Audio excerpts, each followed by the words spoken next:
Hello and welcome back to another English podcast with Paul. So this time it's a little bit different.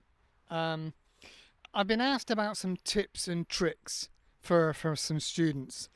And I'd like to say, first of all, that one of the best things I can recommend is go to my website. There's lots of good websites to look at. There's videos on there. There's podcasts and stuff that I've learned and some of the best people that I learn from. For example, about IELTS or other parts of grammar and punctuation, and also about commitment. So I've got you can download this for free on my website.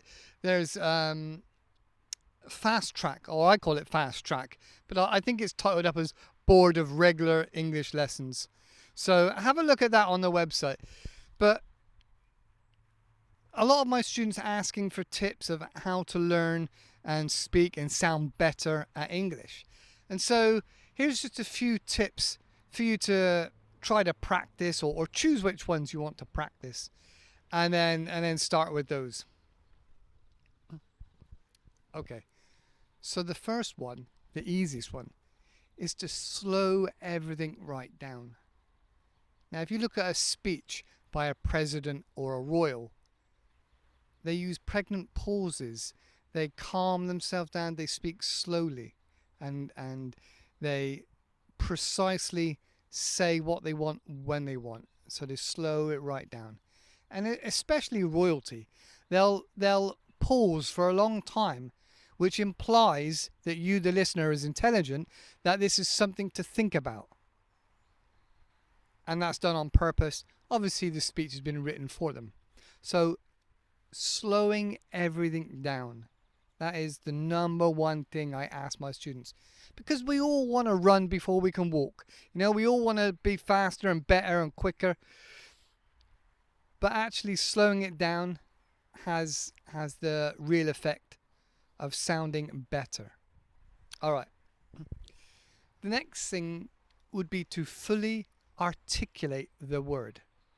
Now, my brother, I'm pretty sure, has ADHD, and he speaks so fast.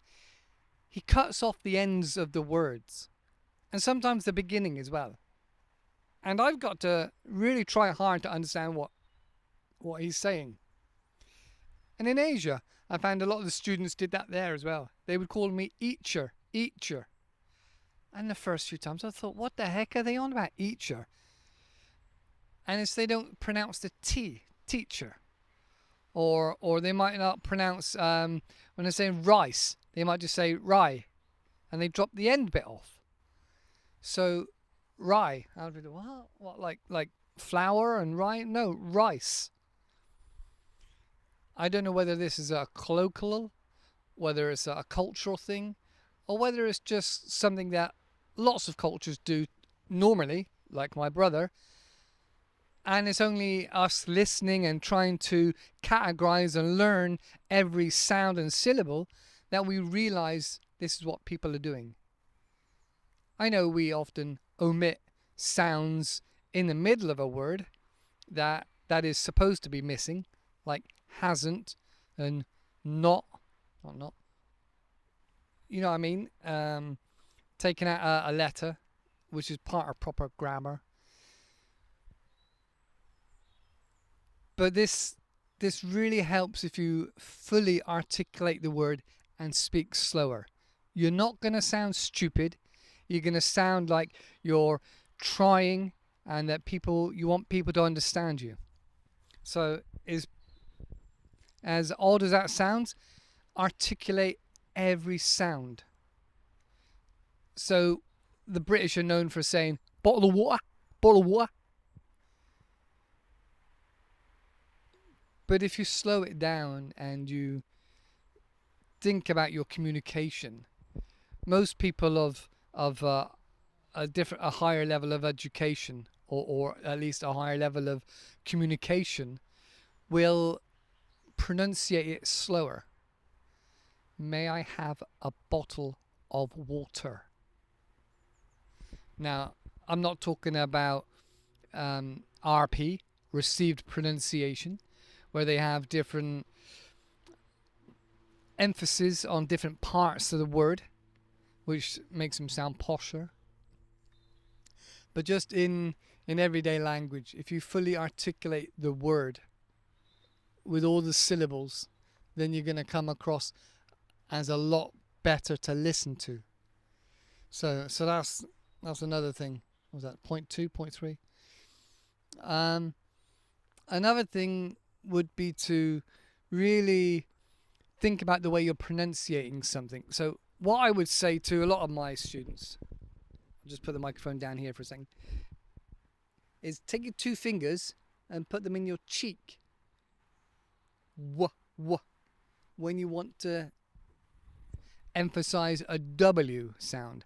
Whiskey, water, with Wales. And I got a lot of my students to say this again and again and again. All right, so 2 fingers in the cheeks. All right, whiskey, water, and it's really hard to not make the w sound, because that often gets muddled up with the V sound. All right, so Veronica. And so what I recommended for this was a finger under the bottom lip to make sure you get that vibration. Veronica, Victor, value, voluptuous, v. So that sound in English is very, very different. V and w. V and w. That's the most common. And the other one is the TH sound. So though, thought, this. It's that vibration down the tongue. Sometimes I say to my students, poke your tongue out and keep your tongue out. So you vibrate down your tongue. And then you bring it back in at the end of the TH sound. This, that, there, them. Thank you. So those are the 3 most common sounds I would get my students to practice again and again and again to get a better sound. What else? I think the other thing is the amount of input. So the amount of hours you're listening, whether it's to English radio or watching Hollywood movies or podcasts that you're listening to just while you're walking to work, even if it's just something you can't understand and you have it on in the background. So at one point I was learning Spanish and I was living in Spain and I was doing okay. I was kind of like a level A1, A2, something like that. And the one thing I did do that I thought was going to really, really help, and I suppose it did in a way, but I didn't stay there long enough. And then, another story, but was having the local radio on. And it made me giggle so much and laugh because it was like the radio station from my country. So you'd hear like the phone in and you'd be hello, no. And you recognize these same kind of like jokes and cultural things. You know, when somebody's trying to ring in, or when 2 people are talking and waiting for the third person and laughing, or they'd say something that I'd recognize, you know, or they'd cheer and chant, or the phone would ring and things like this, or they would talk about the weather. And so things like this are like, it's the pattern. And then you'd hear the radio and you could work out a pattern of the radio program. And it really made it help. It really did help to solidify it in my brain. And it was just really funny as well. And they play some British music as well, which was good. So yeah, I would definitely listen to a radio station, especially if you like listening to the radio at home. I already mentioned Hollywood movies, things like that. Also magazines, stuff you like doing, which I've talked about many times before. Ironically, one of the hardest things that students kind of don't get into a habit of doing is having this notebook that I keep talking about, just a notebook in your pocket, and writing down the words that you like, or writing down words you hear again and again and go, oh, do I know what that means? And then writing that word down. Right, my brain's thinking there's another word now. And often there's words associated with that word. I can't think of it now. It'll come to me in a minute. So, for example, if you're reading something about a menu, or you listen to something about a menu, then there's often words that are associated with menu. Maybe like knife, fork, salt, pepper, dessert. So there's lots of words that are often associated together and collective for that same topic. And that would make life a bit easier to remember and to come back to, especially if you write them down. Now, this is what I always recommend to my students. You find a word and you write it down and you put it into a sentence. And then you make 3 more sentences with that word in it. And so it really locks into your brain because you physically had to write it down and use your brain and then make up and create with your brain, writing down again 2 or 3 other sentences.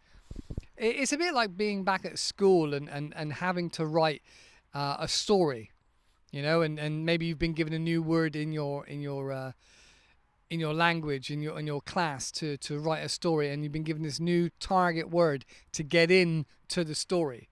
It's very much like that. The fact that you're writing it down and having to use your brain will solidify it. It'll jog your memories. It'll anchor it in your mind, in your long-term memory. So that's another really good key thing that I recommend doing, is keeping that notebook around, anchoring words. I still can't think of the term for collective words in a specific topic. No, it's lost me now. My age. It's going. All right. Yeah, so writing things down, expanding on that.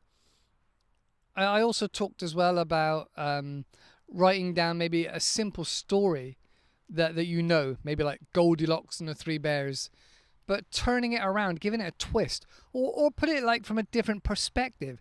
There's perspective of the bears, you know, Mama Bear coming back and finding some girl in their bed, you know, using your brain to think in that language and to articulate it and then write it down physically, really anchors it within your mind and your you know, deep memories.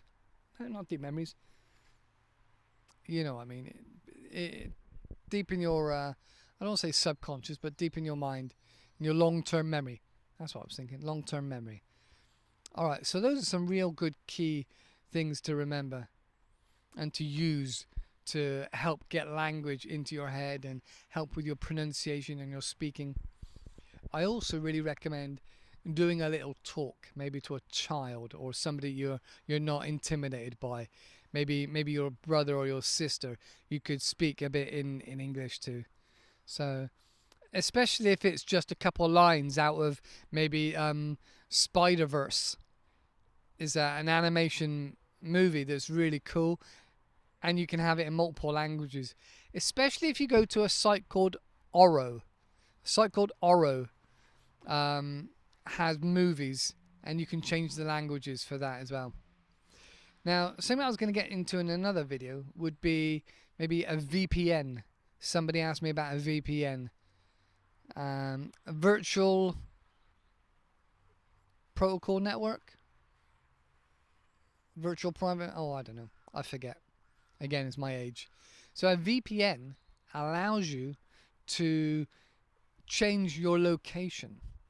So, for example, if you're an addict on Netflix, enjoying Netflix, but you found out there's a really good TV show or film that you want to watch, but it's only available in Australia or only available in I don't know, Dubai, then you can change your location with a VPN. And they're not very expensive. Normally, I think there was something, I can't remember what I paid now, probably about $10 a month, maybe less than that, £10 a month, something like that.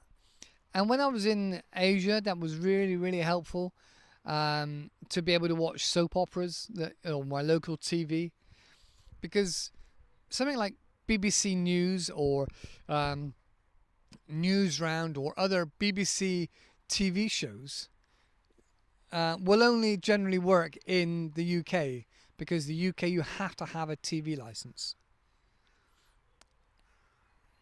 And it's very, very difficult to have a TV license register you if you're out of the country.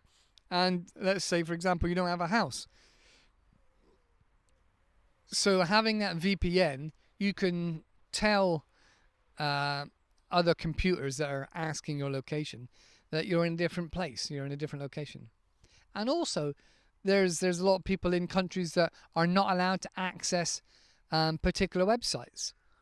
So just for example, some of my Chinese students said that they have difficulty accessing things in Britain and British TV.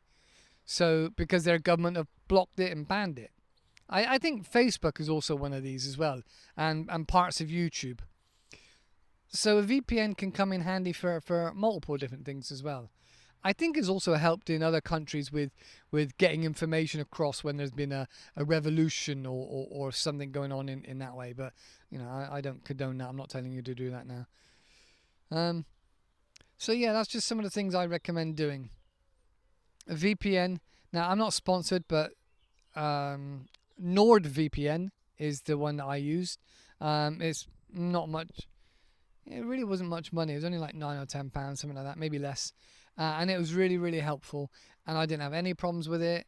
It's not super secure, so don't be selling women on your site just because you got a VPN, or drugs or guns, because you're still gonna get caught. There was a famous one called Silk Road, and the gun, and there was guns and assassins and all sorts on there. You can Google it if you want, but that's since been closed down quite a while ago now. So a VPN will help protect you a little bit, but don't be selling guns and things like that. It's not that good. Even with the Tor Onion browser and things like that, it's getting into a dark area and dark web. But we're not going down that road. It's just so you can watch maybe a TV channel from a different country, or a YouTube channel from a different country. All right. So like I said, I'm not sponsored by them, but if they want to sponsor me, then please hit me up.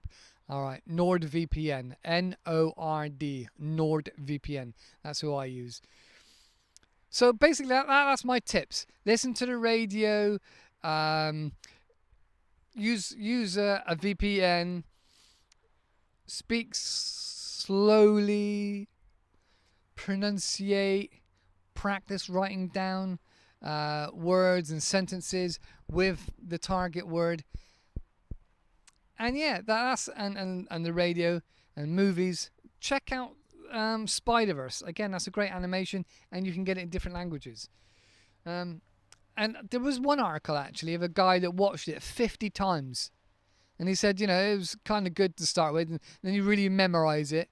And he watched it 50 times in a different language, and he claimed by the end of it, he was able to communicate enough words that he'd learnt from the film.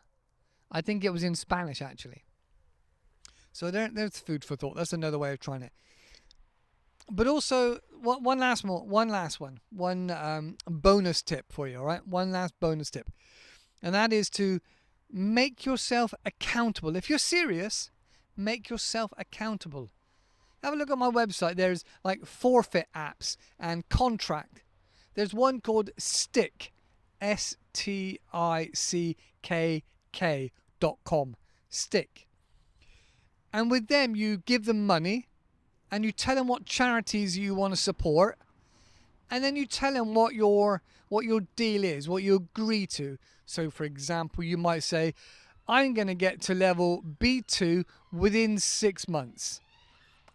This is the parameters. I'm going to be able to speak this level on this, app or whatever.